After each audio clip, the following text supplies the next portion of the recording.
Fresh off the presses, we have news regarding the sale of the Washington Commanders.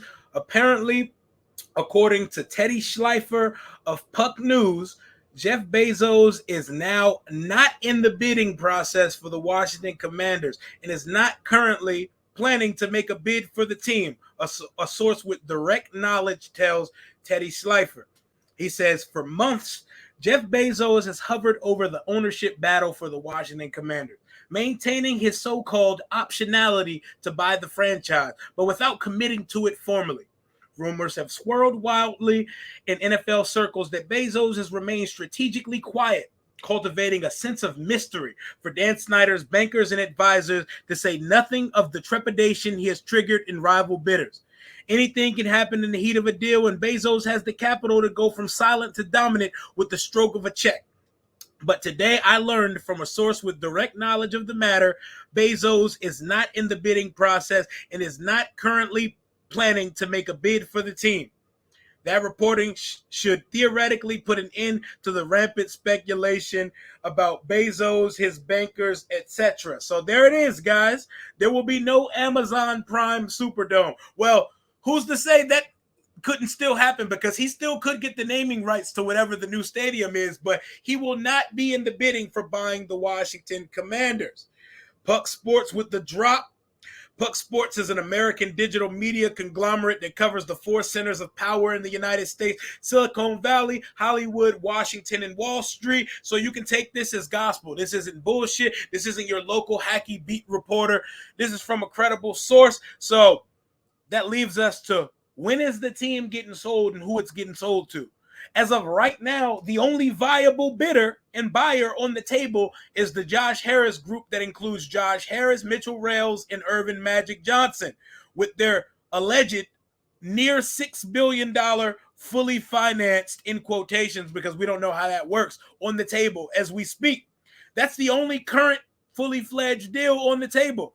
And there's the Greek Canadian, Steve Apostolopoulos. You know, I've practiced that name, as you can tell. I can spit it out naturally now. Apostolopoulos. Say it 3 times.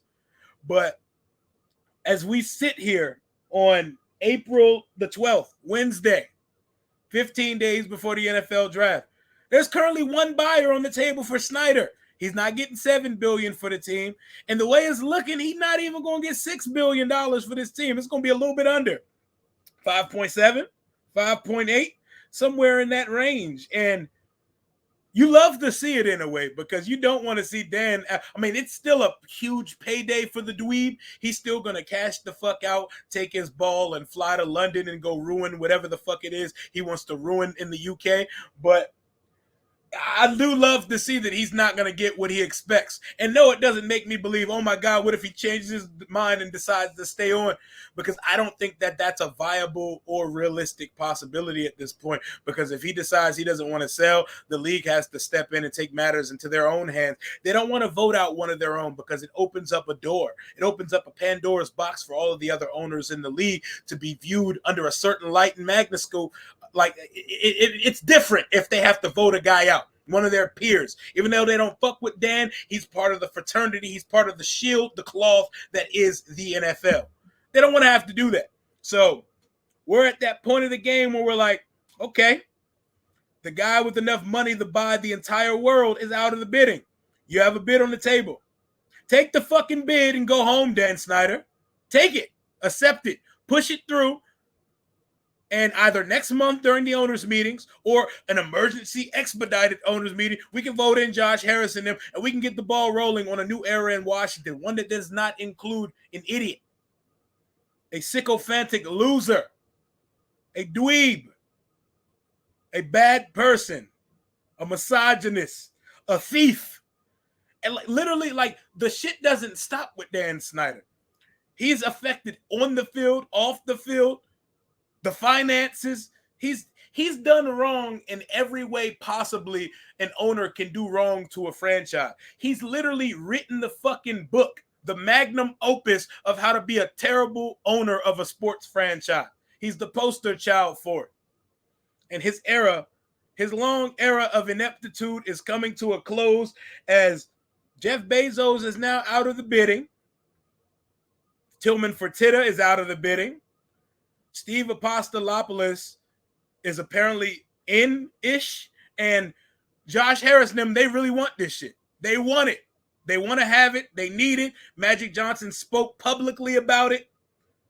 They're just waiting on the phone call. They're waiting for the text. Send the money. It's yours. They're waiting for it. Josh Harris looks like he's going to get his team. He was very close. He was on the precipice of getting the Denver Broncos before big money and the Walmart family came in and said, nah, we're good. We're gonna go ahead and take this off your hands, my guy. That's not happening here. Jeff Bezos is out.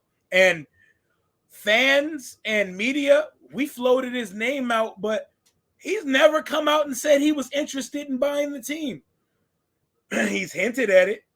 He said little things here and there, but he's never came out and publicly stated or declared that he wanted this football team. That, and obviously his name was being used to posture and leverage a price tag for the team, a price tag that Dan originally wanted around $7 billion. It's not even at 6 right now. And if it is, it's barely there. It's right there. So we're looking at just under $6 billion, which is still going to be the largest transaction of a sports organization in all of North American sports history. So let's call a spade a spade. The dweeb is still going to get his paycheck. He's still going to get the largest paycheck we've ever seen an owner when selling his franchise gets. But I'm ready to see him take that paycheck, which is smaller than he expected, get the fuck out of here, never come back, never even want to hear the name Snyder uttered in the streets of D.C., Maryland, or Virginia ever again. I want to pop champagne, and I want to celebrate that shit. We're on to the draft now, baby. 15 days away from the NFL draft. The team is still in owner limbo as Dan Snyder has not yet accepted the only fully financed bid that's on the table from Harris, Rails, and Magic Johnson. They're getting the team at this point, unless some absolute mystery bidder that Daniel Snyder had tucked up his sleeve the whole time enters and just says, you know what, I'll take that off your hand for $6.5 billion, $7 billion. Unless something crazy like that happens, it's going to Josh Harris's group. Josh Harris is collecting teams like Thanos collected Infinity Stones in the Avengers at this point. Crystal Palace, the Sixers, the New Jersey Devils, and soon to be the Washington Commanders. But obviously, this team's going to jump to the forefront of importance for him because it's a whole different animal owning an NFL team. It's a whole different monster. But with this news today that Jeff Bezos is out of the picture, what it tells me is that Josh Harris, congratulations, you are going to be the next owner of the Washington Commanders unless some far-fetched HBO show style bullshit happens and Dan decides to say, you know what, I'm coming back. Like Leonardo DiCaprio as Jordan Belfort in The Wolf of Wall Street. I ain't going nowhere. That ain't happening, though. Best of luck, though. Sell the team, call Josh Harris, tell him it's his, and get the fuck out of our organization and never come back. That's all I got for right now. Hail to the Washington Commanders. Bezos is out, but Harris is still in. We'll see as the saga continues. Deuces.